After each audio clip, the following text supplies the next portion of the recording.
नमस्कार दोस्तों। आज एक याद ताज़ा करते हैं। और याद क्या है कि हमने एक 7th क्लास में बाबा भारती और डाकू खड़क सिंह की एक कहानी पढ़ी थी। उस टाइम भी हमने कुछ न कुछ तो विचार किया था स्टोरी के बारे में। और आज देखते हैं कि आप लोगों को कैसी लगती है स्टोरी। हो सकता है आपने भी पढ़ी हो अपनी क्लासेस में। तो चलो देखते हैं क्या है कहानी में। और खड़क सिंह और बाबा भारती का इसमें जो जिक्र है उसको हम देखते हैं। जैसे माँ को अपने बेटे और किसान को अपने लहलहाते खेत देखकर जो आनंद आता है, वही आनंद बाबा भारती को अपना घोड़ा देखकर आता था। भगवत भजन से जो समय बचता वह घोड़े को अर्पण हो जाता। वह घोड़ा बड़ा सुंदर था, बड़ा बलवान। उसके जोड़ का घोड़ा सारे इलाके में कोई न था। बाबा भारती उसे सुल्तान कहकर पुकारते, अपने हाथ से खरारा करते, खुद दाना खिलाते और देख देख कर खुश होते थे। उन्होंने रुपया, माल, असबाब, जमीन आदि अपना सब कुछ छोड़ दिया था। यहाँ तक कि उन्हें नगर के जीवन से भी नफरत थी। अब गांव से बाहर एक छोटे से मंदिर में रहते और भगवान का भजन करते थे। मैं सुल्तान के बिना नहीं रह सकूंगा, उन्हें ऐसी भ्रांति सी हो गई थी। उसकी चाल पर लट्टू थे। कहते, ऐसा चलता है जैसे मोर घटा को देखकर नाच रहा हो। जब तक संध्या समय सुल्तान पर चढ़कर 8-10 मील का चक्कर ना लगा लेते, उन्हें चैन ना आता। खड़क सिंह उस इलाके का एक प्रसिद्ध डाकू था। लोग उसका नाम सुनकर कांपते थे। होते होते सुल्तान की कीर्ति उसके कानों तक भी पहुंच गई। उसका दिल उसे देखने के लिए बेचैन हो उठा। एक दिन दोपहर के समय खड़क सिंह बाबा भारती के पास पहुंचा और नमस्कार करके बैठ गया। बाबा भारती ने पूछा, खड़क सिंह क्या हाल है? खड़क सिंह ने सिर झुकाकर उत्तर दिया, दया है आपकी। कहो इधर कैसे आ गए आज? सुल्तान की चाह खींच लाई। विचित्र जानवर है, देखोगे तो खुश हो जाओगे। मैंने भी बड़ी प्रशंसा सुनी है। उसकी चाल तुम्हारा मन मोह लेगी। कहते हैं देखने में भी बहुत सुंदर है।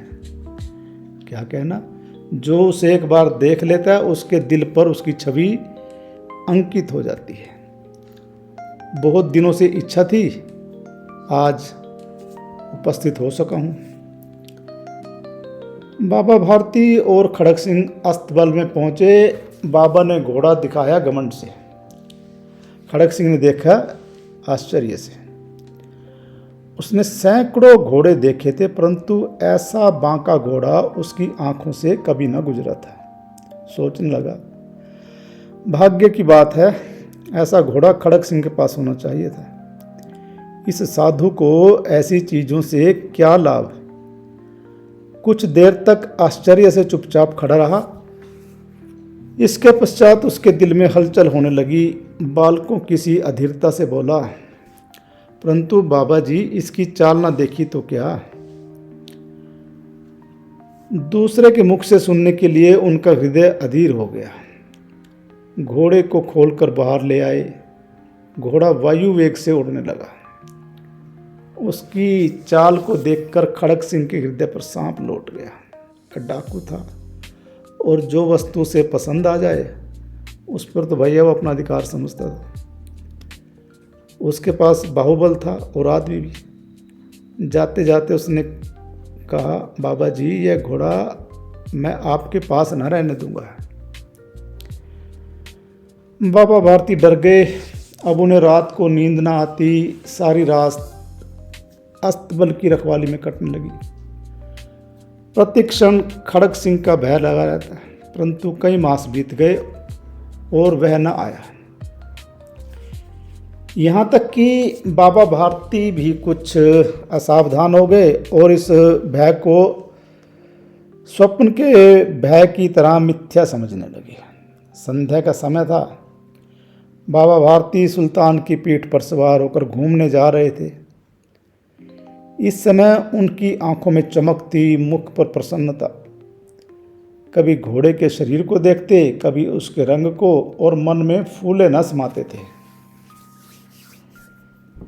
अचानक एक ओर से आवाज आई, ओ बाबा, इस कंगले की सुनते जाना। आवाज में करुणा थी। बाबा ने घोड़े को रोक लिया। देखा एक अपाहिज वृक्ष की छाया में पड़ा कराह रहा है। बोले, क्यों, तुम्हें क्या कष्ट है? अपाहिज ने हाथ जोड़कर कहा, बाबा, मैं दुखियारा हूं, मुझ पर दया करो। रामाबाला यहाँ से 3 मील है, मुझे वहां जाना है, घोड़े पर चढ़ा लो, परमात्मा भला करेगा। वहां तुम्हारा कौन है? दुर्गा दत्त वैद्य का नाम आपने सुना होगा, मैं उसका सौतेला भाई हूँ। बाबा भारती ने घोड़े से उतरकर अपाहिज को घोड़े पर सवार किया और स्वयं उसकी लगाम पकड़कर धीरे धीरे चलने लगे। सहसा उन्हें एक झटका सा लगा और लगाम हाथ से छूट गई। उनके आश्चर्य का ठिकाना न रहा जब उन्होंने देखा कि अपाहिज घोड़े की पीठ पर तनकर बैठा है और घोड़े को दौड़ाए लिए जा रहा है। उनके मुख से भय, विस्मय और निराशा से मिली हुई चीख निकल गई। यह अपाहिज डाकू खड़ग सिंह था। बाबा भारती कुछ देर तक चुप रहे और कुछ समय पश्चात कुछ निश्चय करके पूरे बल से चिल्लाकर बोले, जरा ठहर जाओ। खड़ग सिंह ने यह आवाज़ सुनकर घोड़ा रोक लिया और उसकी गर्दन पर प्यार से हाथ फेरते हुए कहा, बाबा जी, यह घोड़ा अब ना दूंगा, परंतु एक बात सुनते जाओ। खड़ग सिंह ठहर गया। बाबा भारती ने निकट जाकर उसकी ओर ऐसी आंखों से देखा जैसे बकरा कसाई की ओर देखता है और कहा, यह घोड़ा तुम्हारा हो चुका है, मैं तुमसे इसे वापस करने के लिए न कहूँगा, परंतु खड़ग सिंह, केवल एक प्रार्थना करता हूँ, इसे अस्वीकार न करना, नहीं तो मेरा दिल टूट जाएगा। बाबा जी, आज्ञा कीजिए, मैं आपका दास हूँ, केवल घोड़ा ना दूंगा।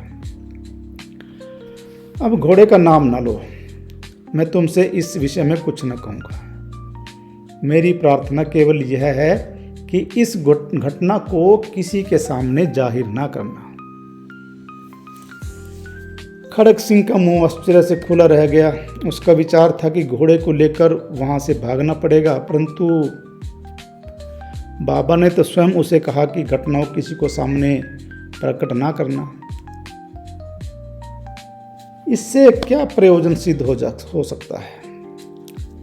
खड़ग सिंह ने बहुत सोचा, बहुत सिर मारा, परंतु कुछ समझ ना सका। हार कर उसने अपनी आंखें बाबा भारती के मुख पर गड़ा दी और पूछा, बाबा जी, इसमें आपको क्या डर है? सुनकर बाबा भारती ने उत्तर दिया, लोगों को यदि इस घटना का पता चला तो वो दीन दुखियों पर विश्वास ना करेंगे। ये कहते कहते उन्होंने सुल्तान की ओर से इस तरह मुंह मोड़ लिया जैसे उनका उससे कोई संबंध ही नहीं रहा हो। बाबा भारती चले गए, परंतु उनके शब्द खड़ग सिंह के कानों में उसी प्रकार गूंज रहे थे। सोचता था, कैसे ऊंचे विचार हैं, कैसा पवित्र भाव है। उन्हें इस घोड़े से प्रेम था। इसे देखकर उनका मुख फूल की तरह खिल जाता था। कहते थे, मैं इसके बिना रह ना सकूंगा। इसकी रखवाली में वे कई रात सोए नहीं, भजन भक्ति न कर रखवाली करते रहे, परंतु आज के उनके मुख पर दुख की रेखा तक दिखाई न पड़ती थी। उन्हें केवल यह ख्याल था कि कहीं लोग दीन दुखियों पर विश्वास करना न छोड़ दें। ऐसा मनुष्य नहीं, देवता है। रात्रि के अंधकार में खड़ग सिंह बाबा भारती के मंदिर पहुंचा। चारों ओर सन्नाटा था। आकाश में तारे टिमटिमा रहे थे। थोड़ी दूर पर गांव के कुत्ते भौंक रहे थे। मंदिर के अंदर कोई शब्द सुनाई न देता था। खड़ग सिंह सुल्तान की बाग पकड़े हुआ था। वह धीरे धीरे अस्तबल के फाटक पर पहुंचा। फाटक खुला था। किसी समय वहां बाबा भारती स्वयं लाठी लेकर पहरा देते थे, परंतु आज उन्हें किसी चोरी, किसी डाके का भय न था। खड़ग सिंह ने आगे बढ़कर सुल्तान को उनके स्थान पर बांध दिया और बाहर निकलकर सावधानी से फाटक बंद कर दिया। इस समय उनकी आंखों में नेकी के आंसू थे। रात्रि का तीसरा पहर बीत चुका था। चौथा पहर आरंभ होते ही बाबा भारती ने अपनी कुटिया से बाहर निकल ठंडे जल से स्नान किया।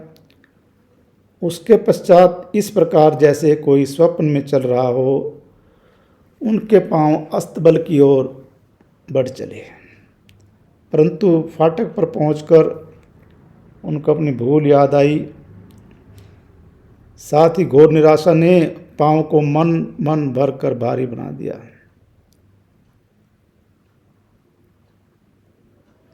वे वहीं रुक गए।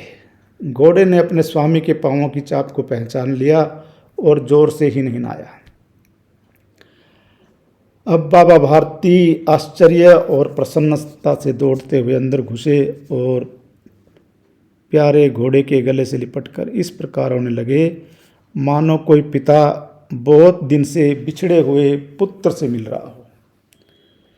बार बार उसकी पीठ पर हाथ फेरते, बार बार उसके मुख पर थपकियां देते। फिर वे संतोष से बोले, अब कोई दीन दुखियों से मुंह ना मोड़ेगा।